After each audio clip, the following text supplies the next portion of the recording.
तो राष्ट्रीय जनता दल को देश के सर्व समाज से क्षमा मांगनी चाहिए कि हमने गलती की, कान पकड़ते हैं, हमको क्षमा कर दीजिए।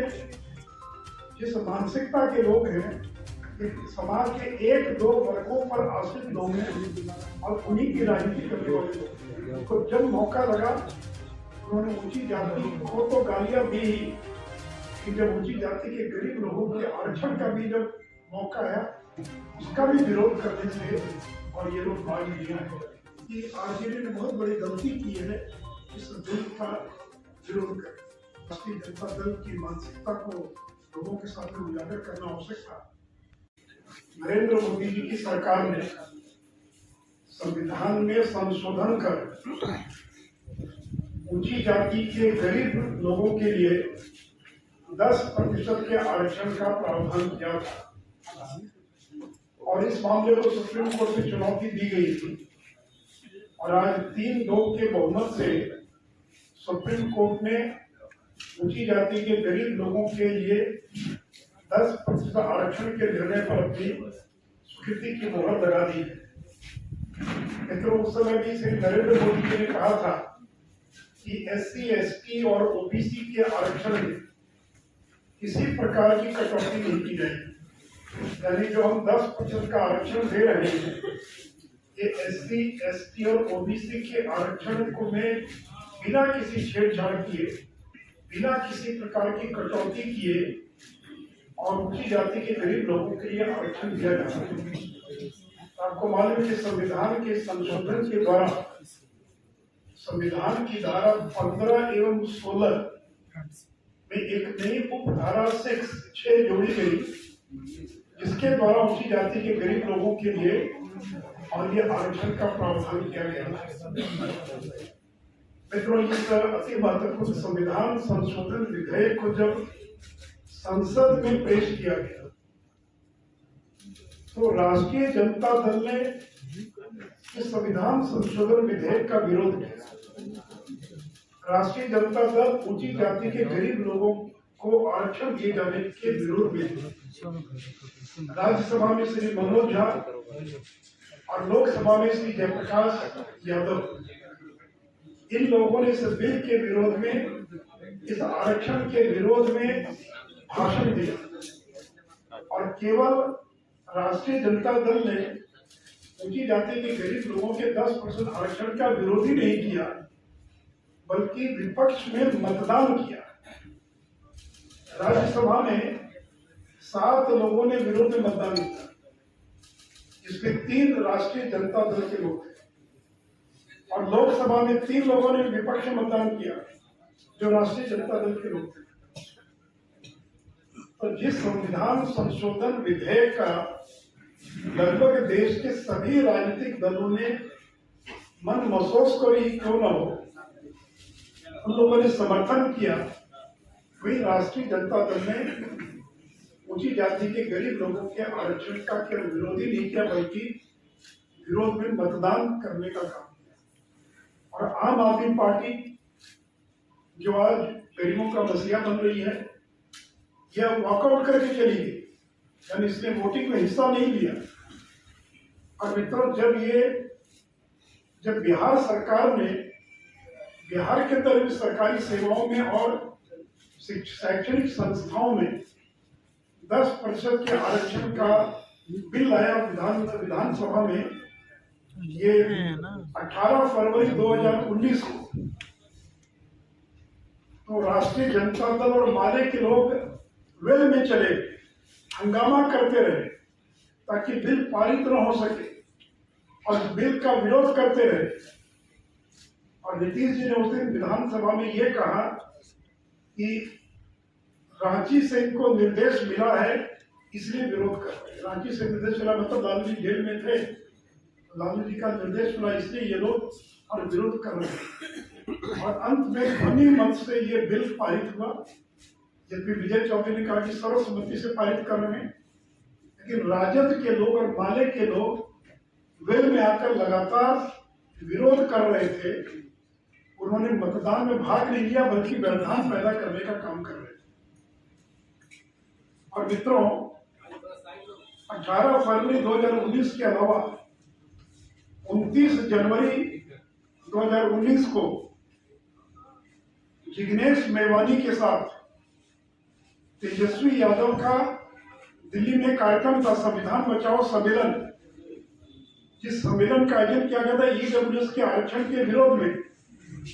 तो मैं केवल आपको ये बताना चाह रहा हूँ कि राष्ट्रीय जनता दल सवर्ण विरोधी मानसिकता वाली पार्टी है।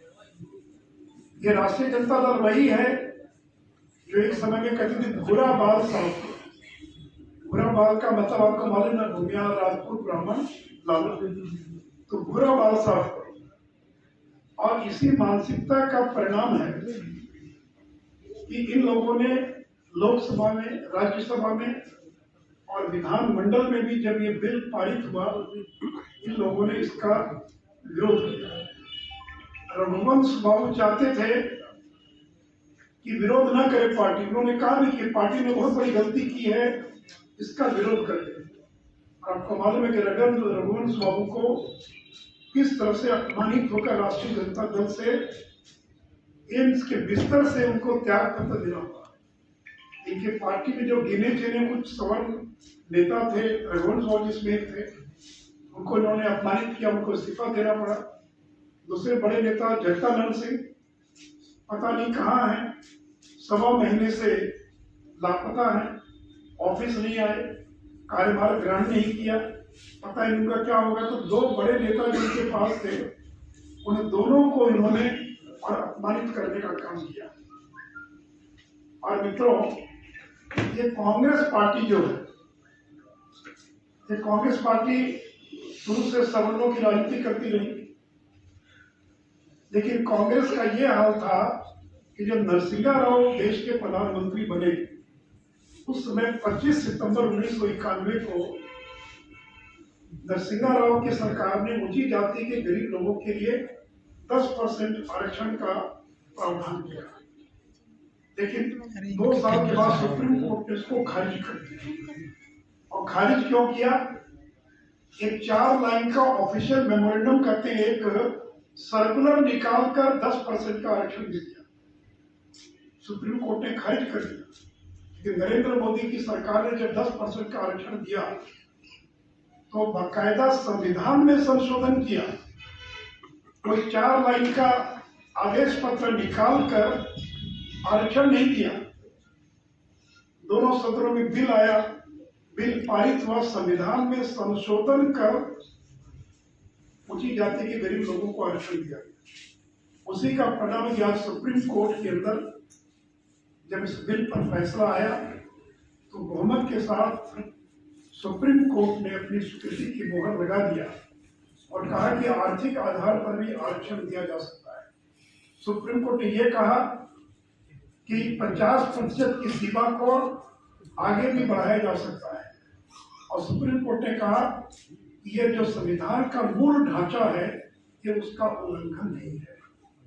मित्रों, अगर कांग्रेस ऊंची जाति के गरीब लोगों के प्रति अगर संवेदनशील होती तो 93 में जब सुप्रीम कोर्ट ने खारिज किया, इतने वर्षों तक क्यों नहीं संविधान में संशोधन कर ऊंची जाति के गरीब लोगों को आरक्षण देने का काम किया? क्यों नरेंद्र मोदी की सरकार को 2019 में संविधान में संशोधन करके आरक्षण देने का प्रावधान करना पड़ा?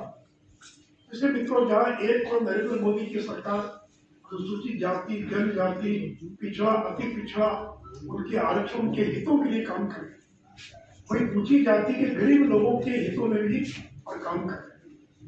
अब राष्ट्रीय जनता दल इस मुंह से जाएंगे सवर्ण समाज से वोट मांगने के लिए, जिनको जो एक बड़ा अधिकार मिला था, उस अधिकार को आपने तो छीनने का प्रयास किया, आपने तो पारित नहीं होने का प्रयास किया, आपने तो पूरी ताकत से विरोध किया। अब किस मुंह से जाएंगे आप सवर्ण समाज से वोट मांगने के लिए? अभी मैं एक वीडियो देख रहा था, राष्ट्रीय जनता दल के एक नेता सफाई दे रहे हैं और वो ये कह रहे हैं कि हमने विरोध नहीं किया, कह रहे हैं कि हमने 8 लाख की सीमा का विरोध किया। तो मित्रों, ये जो संविधान संशोधन का जो बिल है, उसकी कॉपी मेरे पास 4 पेज का ये बिल है। इसमें कहीं भी 8 लाख 5 लाख का जिक्र नहीं है। ये तो बाद में सरकार तय करती है डिटेल्स के जो है। तो जो बिल आया संविधान संशोधन विधेयक, वो तो केवल दो जोड़ना था, धारा 6 के उतना ही था, 4 पेज का छोटा सा बिल था। उस बिल में कहीं 8 लाख या 5 लाख का जिक्र नहीं है। लेकिन अब जो है उनके नेता सफाई दे रहे थे, नहीं हमने तो विरोध नहीं किया था, हम तो फलाना कर रहे थे, वैसा कर रहे थे, हम तो 8 लाख का विरोध कर रहे थे। पार्लियामेंट की पूरी डिबेट साइट पर है। ये तो कोई गोपनीय दस्तावेज नहीं है कि किसने विरोध किया, किसने समर्थन किया, किसने मतदान पक्ष में किया, किसने विरोध में मतदान किया। ये सारी खुली किताब है। तो राष्ट्रीय जनता दल को देश के सवर्ण समाज से क्षमा मांगनी चाहिए कि हमने गलती की, हम कान पकड़ते हैं, हमको क्षमा कर दीजिए। लेकिन देखिए ये लोग जिस मानसिकता के लोग हैं, समाज के 1-2 वर्गों पर आश्रित लोग हैं और उन्हीं की राजनीति करने वाले लोग। इसलिए मित्रों, ये राष्ट्रीय जनता दल सवर्ण विरोधी मानसिकता वाले लोग हैं, जिनको जब मौका लगा उन्होंने ऊंची जाति को तो गालियां दी ही, लेकिन जब ऊंची जाति के गरीब लोगों के आरक्षण का भी जब मौका आया, उसका भी विरोध करने से और ये लोग भाग लिया है। इसलिए मित्रों, मुझे लगा कि इस विषय को मैं आपके सामने रखूं, तो कि राष्ट्रीय जनता दल बिहार तक सीमित है और राष्ट्रीय जनता दल की क्या भूमिका थी ये आपको मालूम पड़ सके। और रघुवंश साहब ने बार बार कहा, जब उपाध्यक्ष है राष्ट्रीय उपाध्यक्ष, कि आरजेडी ने बहुत बड़ी गलती की है इस बिल का विरोध कर। तो इसलिए मित्रों, राष्ट्रीय जनता दल की मानसिकता को लोगों के सामने उजागर करना आवश्यक था, इसलिए मैंने ये विषय आपके सामने रखा है।